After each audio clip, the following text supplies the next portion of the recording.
বিষয়বোৰ কৈছে আৰু এতিয়া বিজেপিৰ হাতত নিৰ্বাচন জয় কৰিবৰ কাৰণে আৰু বেলেগ বিকল্পৰ বাট নাই। ভোট চুৰি কৰাক বাদ দি তেওঁলোকৰ বেলেগ কোনো ৰাস্তা নাই, কাৰণ জানে যে অসমৰ সকলো ৰাইজে বিজেপিৰ বিৰুদ্ধে ভোট দিবৰ কাৰণে ইতিমধ্যে ঐক্যবদ্ধ হৈছে আৰু আমাৰ বিৰোধী ৰাজনৈতিক দলসমূহ আমি ঐক্যবদ্ধভাৱে আগবাঢ়িছো। এই সময়ত সেইকাৰণে এই ভোট চুৰি কৰাৰ যি ঘটনা, এই ঘটনা আগতেই আমি অসমৰ্থিত সূত্ৰত আমি গম পাইছিলো। আগতে 31টা লক্ষ্য কৰি লৈছিলে য'ত ভোট কাটিব, নামবোৰ মোৰ লগতে আছে। এতিয়া 60টালৈ এক্সটেণ্ড কৰিছে দিলীপ শইকীয়া ডাঙৰীয়া, তেওঁলোকৰ যি আনুষ্ঠানিক তেওঁলোকৰ দলৰ যি সভা আছে। সেইকাৰণে এই কথাটো যদি মিছা হয়, তেওঁলোকে ভিডিঅ' যিটো হৈছে, ভিডিঅ' কনফাৰেন্সত যিটো কথা পাতিছে, সেইটো পাব্লিক কৰি দিয়ক। এইটো পাব্লিক কৰিবলৈ ভয় কৰিছে কিয়?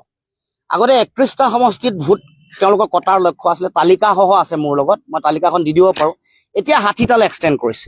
সংখ্যাও নিৰ্ধাৰণ কৰি দিছিলে, সেই সময়ত আছে 10,000, ন্যূনতম 10,000 সেই 31টা। হয়তো এতিয়া সেই 60টালৈ যেতিয়া এক্সটেণ্ড কৰিছে, তেতিয়া 5,000 পৰা 10,000। গতিকে এইটো তেওঁলোকৰ অন্তৰ্নিহিত লক্ষ্য। আৰু এটা হাউচ নাম্বাৰত বেলেগৰ পৰা, বাহিৰৰ পৰা মানুহ আহি 20 গৰাকী 30 গৰাকী মানুহৰ নাম সোমোৱা কথাটো গুৱাহাটীতে প্ৰমাণ হৈ গৈছে। এটা হাউচ নাম্বাৰ 4 গৰাকী তেওঁলোকৰ সদস্য আছে, ভোটাৰ আছে, আৰু তাৰ বিপৰীতে বাহিৰৰ পৰা অহা বহিৰাগত একে হাউচ নাম্বাৰত 22 গৰাকী 40 গৰাকী ভোটাৰ নাম ওলাইছে যাদৱ উপাধি। এইটোতো প্ৰমাণেই হৈ গ'ল। গতিকে যিটো কাম, বেআইনী কাম দিলীপ শইকীয়াই কৰিছে, তেওঁক তাৎক্ষণিকভাৱে কৰায়ত্ব কৰিব লাগে, এইটো আমি দাবী উত্থাপন কৰিছো।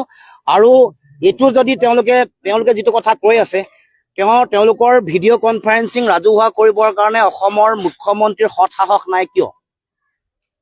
আৰু তেওঁলোকৰ এইবাৰ একমাত্ৰ লক্ষ্য ভোট চুৰি কৰি নিৰ্বাচন পাৰ হোৱা, এইটোৱে তেওঁলোকৰ মূল লক্ষ্য। নহলে অন্যথা এইবাৰ তেওঁলোকে 26ৰ নিৰ্বাচনত অতি ভয়াৱহভাৱে তেওঁলোকে পৰাজিত হ'ব। আৰু মুখ্যমন্ত্ৰীয়ে যিটো চলাই আছে, মানে যিটো সিন্ডিকেট ৰাজ চলাই আছে, নিজৰ পৰিয়ালক ধনী কৰাৰ যিটো কাৰবাৰ চলাই আছো, এইবাৰ বন্ধ হোৱাৰ সম্পূৰ্ণ সম্ভাৱনা আছে। কাৰণে শেষ ৰাস্তা, শেষ উপায় তেওঁলোকৰ ভোট চুৰিৰ তেওঁলোকে অস্ত্ৰ হিচাপে ব্যৱহাৰ কৰে।